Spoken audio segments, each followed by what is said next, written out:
Good morning, good afternoon, good evening, and good night, wherever you happen to be. This is the latest countdown of the best-selling cards of the past week. Ixalan continues to loom large. Its impact can be seen all over the top sellers.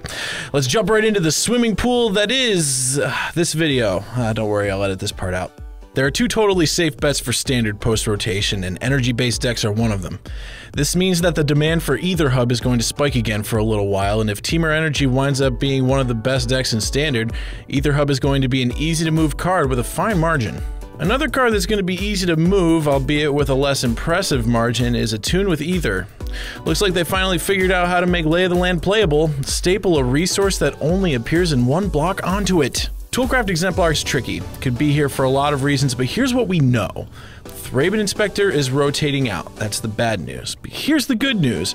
Vehicles are still legal. There are going to be new vehicles in Ixalan. There's a whole mechanic in Ixalan based around creating Lotus Petals, which are artifacts that pump Toolcraft Exemplar. Scrap Heap Scrounger and Bomat Courier are all still legal, and all told there are still plenty of ways to pump a Toolcraft Exemplar in Standard.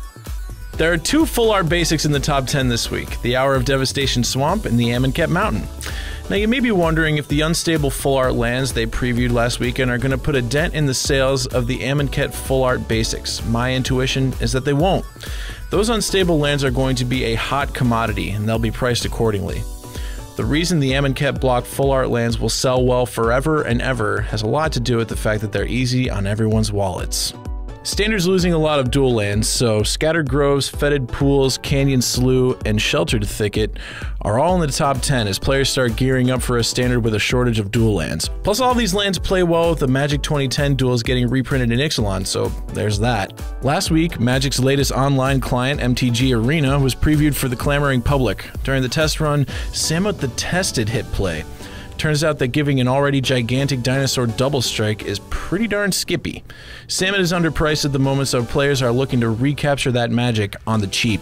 Approach of the Second Sun doesn't lose a whole lot in the standard rotation, making it an attractive option going forward. Speaking of a good option for standard, I mentioned earlier that there were two safe bets heading into Ixalan standard. One is energy-based decks, and the other is mono-red. Ramanap Red, to be exact, and the deck gets an upgrade in Ixalan, replacing Incendiary Flow with the Instant Speed Lightning Strike. That is a game changer. Thalia's Lancers continues to reap the benefits of the Planeswalker rule change. Now that Thalia's Lancers can tutor for Planeswalkers, the card's been selling like hotcakes. The number one selling card, however, was Opt.